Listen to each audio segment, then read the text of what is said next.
একদিনের ব্যবধানে দেশের বাজারে এবার কমেছে স্বর্ণের দাম। ভরিতে 1038 টাকা কমিয়ে 22 ক্যারেটের 1 ভরি স্বর্ণের দাম নির্ধারণ করা হয়েছে 1,62,176 টাকা।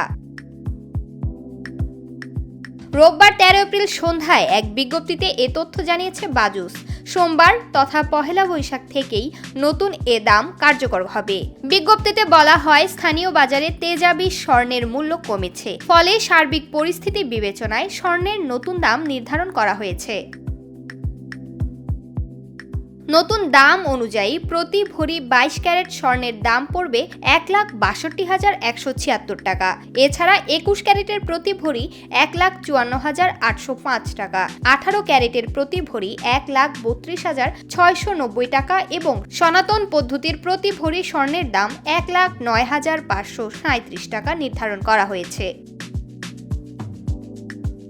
বিজ্ঞপ্তিতে বাজুস আরও জানায়, স্বর্ণের বিক্রয় মূল্যের সঙ্গে আবশ্যিকভাবে সরকার নির্ধারিত 5% ভ্যাট ও বাজুস নির্ধারিত ন্যূনতম মজুরি 6% যুক্ত করতে হবে। তবে গয়নার ডিজাইন ও মান ভেদে মজুরির তারতম্য হতে পারে।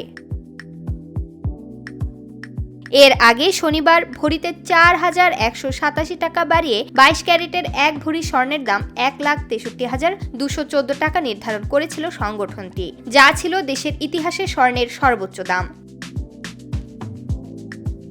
এ নিয়ে চলতি বছর 21 বার দেশের বাজারে সমন্বয় করা হলো স্বর্ণের দাম, যেখানে দাম বাড়ানো হয়েছে 15 বার আর কমেছে মাত্র 6 বার। আর 2024 সালে দেশের বাজারে মোট 62 বার স্বর্ণের দাম সমন্বয় করা হয়েছিল, যেখানে 35 বার দাম বাড়ানো হয়েছিল আর কমানো হয়েছিল 27 বার। প্রমা কান্তা কোয়েল, বার্তা 24।